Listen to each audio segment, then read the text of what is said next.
Ето и втори вариант на заглавната страница, която да направите. С отворен файл отново на готовия шаблон, който имате, и отново отиваме на Insert. Избираме си от Cover Page някакво предложение, без значение какво е то. Аз ще избера едно друго. То не е в случая много важно, защото аз го използвам само да се добавя чиста страница над файла, с който ще работя, за да правя след това албума. Изчиствам. Може да стане с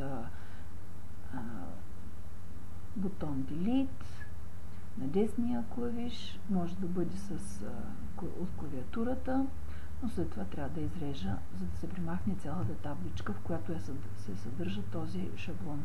И така вече има една чиста страница, подготвена за нас.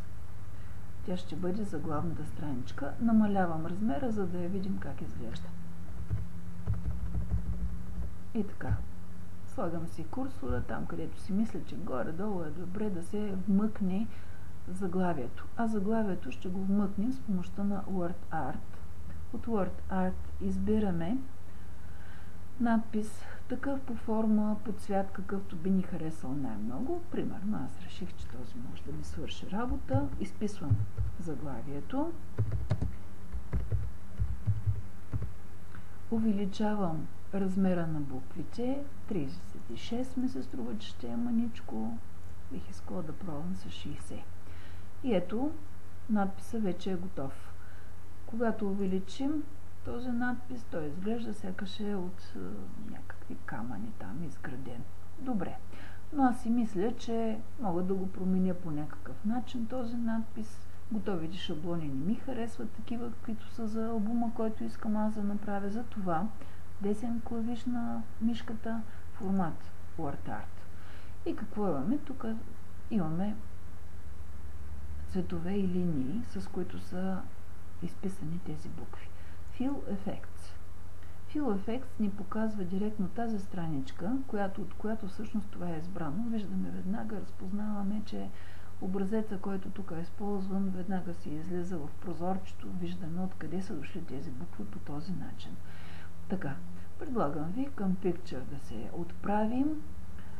Тази опция тук ни дава възможност да вмъкнем една картина и от тази картина да направим така да изглеждат буквите, сякаш са изрязани оттам. Избирам си картина. Каква да бъде? По подразбиране веднага Windows отваря прозорче, което ни показва в библиотеки картини. Но аз искам да взема снимка от тези, които вие сте ми изпратили, затова намирам папка SIP, информационни технологии, албум, Стара Загора. От тук нататък вече, например, ще отворя тук една папка, папката на Теди. Избирам една снимка, която ми се струва, че ще бъде добре. Да изглежда сякаш са изрязани от нея буквите. Това може да бъде, например, какво? Може да бъде музея. И така. Окей. И пак окей. И буквите се променят. Сега вече те изглеждат така. Сякаш са били изрязани точно от тази снимка. Все още обаче не сме готови, тъй като в момента малко трудно ще вкараме други текстови файлове или ще напишем някакви надписи, за да можем да вмъкнем в общата страница този надпис в текст wrapping. Аз ще му дам top and bottom. Това ще ми позволява, ако имам желание, да преместя надписа, а също така и да вмъкна други. Поставям курсора отдолу под готовото заглавие на албума и тук вече отново с Insert, WordArt, избирам нещо съвсем семпло, за да може да вкараме надписа на подзаглавието, а това беше фото албум.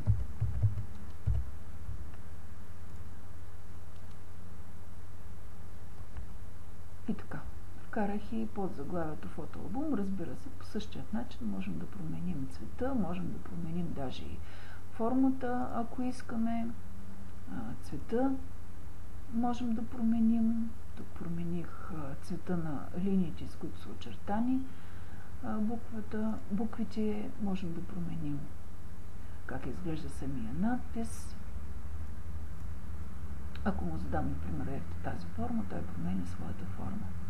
Така ще го върна в първия си вид и ще го оставя по този начин. След като вече сме поставили и подзаглавието, от тук нататък вече ще изпишем кой е създал този фотоалбум. Ще запиша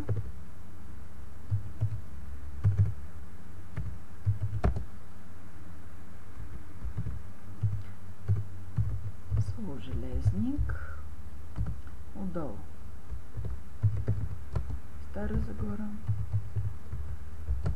България.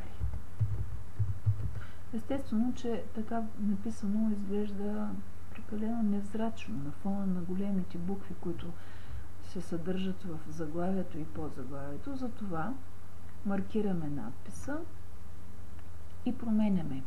Първо, няма да е Old Times New Roman, ами ще избера Times New Roman. Защо се прави? Защо с този съвсем стандартен шрифт? Защото когато се избере някакъв друг шрифт, може, например, аз избираме тук един, който е много красив, с едни завъркулки, но ако този шрифт го няма на друг компютър, този шрифт няма да излезе по никакъв начин и няма да може да се чете. Ще излезе на маймунки.